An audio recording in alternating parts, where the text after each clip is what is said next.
ته ګټه په هغه څه کې لټې چې هغه نقصان دی او تاوان دی. دنیا خو تاوان دی او نقصان دی. ستا مقصد دین دی، د الله عبادت دی، د الله معرفت دی. الله پیژنه معرفت الهی دقت توحید وي. الله پیژاندل، یو پیژاندل منل، زړه سره په دې باندې دلایل اغاز د کول، دا د الله توحید دی، دا د الله یووالی دی. دې ته توحید الهی وي. به الله جل شانو د خپل معرفت د پاره چې ما مخلوق یو فی جنی لار خودری دا هغه قران دی. ته چې توحید زده کې د الله یووالی نو د قران کې دی، بل څه کې نشته. د قران ناغستل شوی دی، قران را لګلې دی. په قران ځان پوهه بس ته الله یو فی جان دا.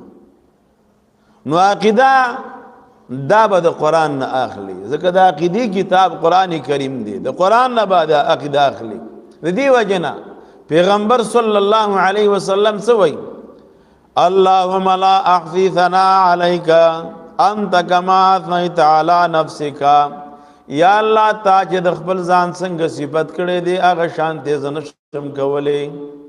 نو قرآن کریم کې الله خپل صفات ذکر کړي دي، خپل یووالی ذکر کړي دي په دلایل باندې. ته چې عقیده اخلي د قرآن کریم نه به اخلي. عقیده د قرآن کریم نه زده کا، عقیده برابر کا په قرآن باندې، او چې قرآن پیژنې. د دې وجه نه فقهای کرام چې خپل کتابونه شروع کوي نو د کوم ځای نه شروع کوي؟ کتاب الطهارت کنه. ځکه د عقیده او ایمانیات دا قرآن کریم کې دي، دا قرآن کې بیان شي، دا به قرآن نه زده کې. تعریف د توحید دا اهمه مسله د توحید چې د الله د یووالي خبره ده. توحید څه ته وایي؟ توحید مصدر د باب تفعیل وحد یوحد توحیدا. معنی دا یکی دانستن نه یکی بودن، یو منل، دا د الله توحید دی. دا نه چې ته وې الله یو دی صرف په خوله باندې او بس ته موحد نه. الله یو منل په زړه سره، صرف په خوله باندې نه. لکه بعضې خلک لګی دي هغه وایي ذکر کوي لا اله الا الله، به وایي الله الله الله، به وایي هو هو هو. شرقایت ذکر کوي چې توحید څه ته وایي؟ هو اعتقاد عدم الشریک فی الالوهیة وخواصها. دغه هو ته پوسو کنه هغه په نو په عقیده کې بنورو ګډ وډ باندې سړي په باب د عقیده کې بیا هغه ګډي وډي وایي. نو شرقایت والا ذکر کوي چې توحید څه ته وایي؟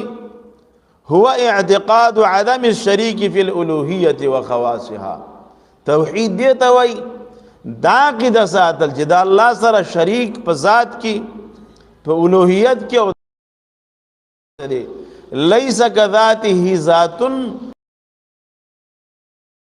د ذات بشان د بل ذات هم نه صفات دي، دا صفات د بل چا نشته.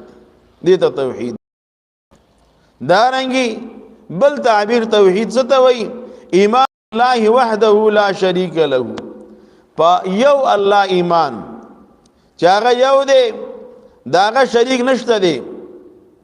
دې ته توحید وایي. قرآن کریم سورۃ محمد 19 نمبر آیت کې دا اهم مسله توحید هغه الله جل شانو ذکر کوي چې الله دا به یو بني، چې هغه یو ذات دی او هغه چې کوم دی دا هغه سره څوک شریک نشته دی. فعلم انه لا اله الا هو. فعلم پویشا په دې خبره باندې چې لا اله الا الله، نشته دی بل کارساز، بل حاجت روا، بل مشکل کشا، بل پر یاد درس مگر یو الله دی. فعلم دا عقیده وساته چې الله یو دی. دارنګه سورۃ ابراهیم چې الله دا یو منل، دا توحید دی. ته دا الله توحید او دا الله یووالی وایي. وهذا بلاغ للناس ولينذروا به وليعلموا انما هو اله واحد.